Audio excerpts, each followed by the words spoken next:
Also tonight, a huge day in the Trump legal saga. Earlier today, President Trump appeared in a Florida courtroom for a hearing over the trial date in his classified documents case. Now, yesterday, the special prosecutor, Jack Smith, proposed a start date of July the 8th. By the way, it's the same month of the RNC convention. Today, Judge Cannon in Florida cast doubt on this timeline, saying it would compress a lot of pretrial arguments and deliberations into a very short window. And earlier today, lawyers delivered closing arguments in the hearing over Fani Willis and her alleged misconduct and whether or not she will be removed from this case. At the conclusion of the arguments today, the judge announced that he would issue his decision within the next 2 weeks. Here with reaction to all of this is Fox News contributor Jonathan Turley. Not sure where you want to start. You know, you did write a great column, One Liar, meaning the FBI's, as Christopher Wray said, one of the longest, most trusted informants, paid informants they've had ever. Just like Christopher Steele turns out not to be the case. That does not negate everything we just discussed with James Comer and with John Solomon, does it?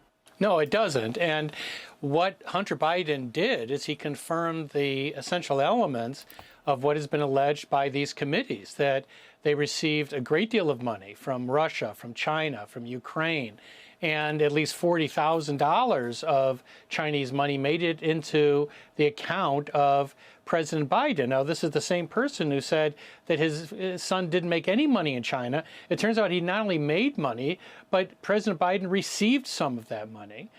He also confirms other aspects of this. Well, what he keeps on saying is a mantra is that all of this was perfectly legal. He adds that it's perfectly ethical, which is really something that left many of us dumbfounded. You know, you can say that influence peddling can be done legally, but no one argues it's done ethically. It is corrupt.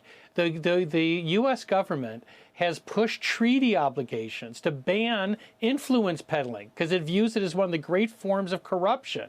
It has always been viewed as corruption.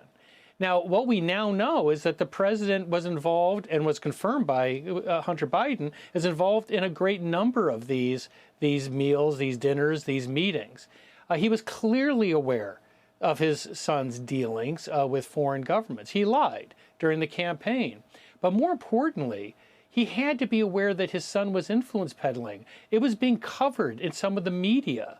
We have a tape recording on the laptop from President Biden dealing with a New York Times article that deals with his foreign dealings. So, you know, the statement of the president is manifestly false. And a lot of this confirmed that. So the question is, what do we do about that? Yeah. Let me ask you, I was very hopeful. I think it's very important that the Supreme Court take up the immunity issue, and I'm glad that they did. To me, it's of great consequence in terms of the court and presidential, obviously, immunity in this case. I think that's an important issue for the country. Then you had Fani Willis and wrapping up closing arguments today. I want to get your take on both of them. Do you think any of these cases, maybe except for the Bragg case that I'm not even sure what they're charging Donald Trump with in New York, even at this late date, do you think any of these cases see the light of day before Election Day?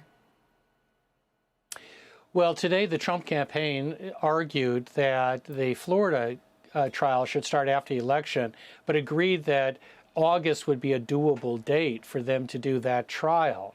As for the D.C. trial with Smith, that's becoming less and less likely due to the need to review the immunity question. The court is expediting that question, but the court didn't create this conflict. The court didn't put this close to an election. You know, Trump is being tried on conduct that occurred almost 4 years ago. He didn't set that schedule. So the court is going to try to get it right as opposed to just getting it rapidly done, but it is expediting that schedule. When it comes to Fani Willis, it's anyone's guess what this, Yeah, but arguments wouldn't be heard till late April. Probably, you know, we won't hear their decision until June or maybe even late June. And then what, they're going to have a trial the week of the Republican National Convention, either the Florida trial or D.C. trial? I think that the D.C. judge should give up the ghost here and just say, look, let's stop trying to shoehorn this in before the election. It's just too close to the election, and the public will have to render its own verdict. Yeah. And what about Fani Willis? Last word.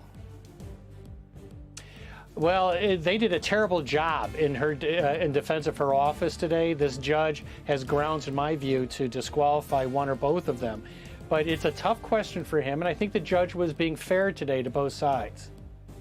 Yeah. All right. It's going to get interesting, that's for sure. Jonathan Turley, thank you. We appreciate it.